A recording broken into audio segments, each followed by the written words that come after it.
भैया, आपके लिए आज ब्रेड आलू और मिर्च के पकोड़े बनाए हैं गर्मा गर्म चाय के साथ, कहकर रंगोली काम वाली ने अपने साहब को कहा था।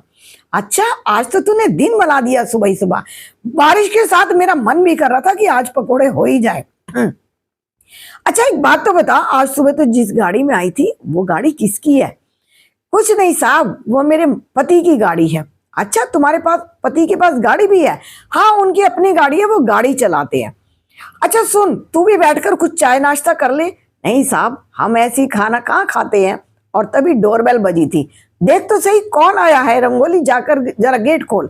जाकर देखा था तो पिज्जा और कोल्ड ड्रिंक की बोतल आई थी और साइड की टेबल पर बैठकर वो खाना शुरू कर दिया था उसने। देखकर हैरान हो गया था भाई, और उसने कहा था कि देखो ना, इन्हें कहाँ खाने को मिलता है, इन्हें कभी कभी तो इन्हें खाने को मिलता है, तो चैन से बैठकर आराम से खा। और मन में सोचा कि आज इसे कुछ कपड़े भी निकाल कर दे दूंगा कि इसके पति कपड़े पहन लिया करेंगे, और ज्यादा पुराने थोड़ी है, पहन लेंगे। अलमारी से कपड़े भी निकाल दिए थे। और तभी रंगोली का फोन बजा था और फोन पर कह रही थी, इतनी जल्दी छुट्टी मुझे कहाँ मिलेगी, अभी नई नई ज्वाइनिंग हुई है मेरी इस घर में। चौंक गया था कमल कि काम वाली किससे बातें कर रही है कि ज्वाइनिंग हुई है और छुट्टी कैसे की बात क्या कर रही है। कमल ने कहा, सब ठीक तो है, घर में कोई बीमार तो नहीं है? भैया सब ठीक है। तो छुट्टी की बात कर रही थी, किससे कर रही थी? वो मेरी फ्रेंड सर्कल है, व्हाट्सएप ग्रुप बना हुआ है। क्या है कि सब लोगों ने प्रोग्राम बनाया है दुबई जाने का। दुबई? अब कमल की चौंकने की बारी थी कि काम वाली दुबई की बात कर रही थी, वो भी सारी फ्रेंड्स जाएंगी। गाड़ी में सुबह सुबह उतरी थी, पिज्जा बर्गर खा रही थी, और ये मैं 60,000 रुपए कमाता हूँ लेकिन मैं इतने शौक पूरे नहीं करता हूँ। रंगोली, मेरे पास बैठ, जरा यहाँ पर बैठ तो सही, मुझे तेरे से कुछ बात करनी है। हाँ हाँ भैया बताओ ना, क्या क्या बात करनी है? बुरा मत मानना, मुझे एक बात बताओ कि तुम इतने ठाट बाट से कैसे रह लेती हो? मैं 60,000 कमाता हूँ फिर भी नहीं रह पाता हूँ।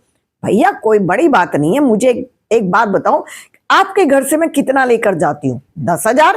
तो मैंने ऐसे ऐसे 6 घर पकड़े हुए हैं भैया, मैं 6 घरों में काम करती हूँ। अच्छा, और मेरी बहू भी यही काम करती है, वो भी 6 घरों में काम करती है। तो भैया कितना हो गया? 1,20,000। और मेरे पति है ना, वो भी गाड़ी चलाते हैं, और मेरा बेटा है वो भी गाड़ी चलाता है। उनका कितना हो गया? लगभग 1 लाख के करीब। मेरे घर में 2.5 लाख रुपए महीना आता है। अब चौंकने की बारी कमल की थी। 2.5 लाख रुपया महीना, और मैं कमाता हूँ 60,000 रुपए महीना। भैया एक बात तो सुनो, आप लोग बड़े बड़े स्कूलों में पढ़ते हो, अंग्रेजी स्कूलों में, जहां पर अंग्रेजी पढ़ाई जाती है, तो बड़े लोगों को छोटा काम करने में शर्म आती है। हम लोग इतने बड़े बड़े स्कूलों में नहीं पढ़ते, और जहां पर पढ़ते हैं ना भैया, फिर हम इतने में गुजारा करना सीख जाते हैं, तो हमारे बच्चे भी ये काम करने लगते हैं, तो हमें शर्म महसूस नहीं होती भाई। हमें लगता है कि कोई भी काम छोटा हो या बड़ा हो, कोई बड़ी बात नहीं होती है। छोटा हो या बड़ा हो, काम काम होती है, इसमें शर्म करने वाली कौन सी बात है। और एक और बात बताऊं भैया, जो आपको पता नहीं है। हाँ हाँ बताओ तो सही।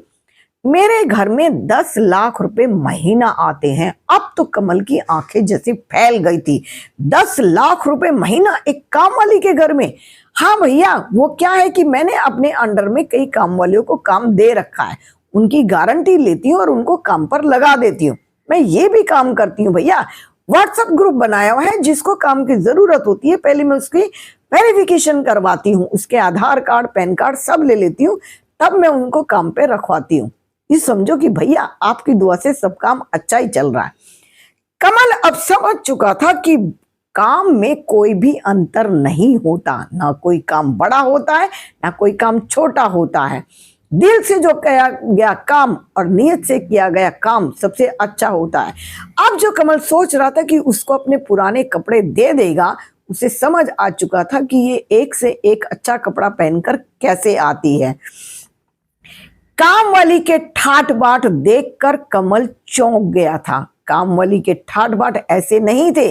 सरकारी स्कूलों में बच्चे पढ़े थे, और काम वाली ने अपनी सूझबूझ से इतना अच्छा, अपने समझो कि एक तरह का साम्राज्य खड़ा कर दिया था।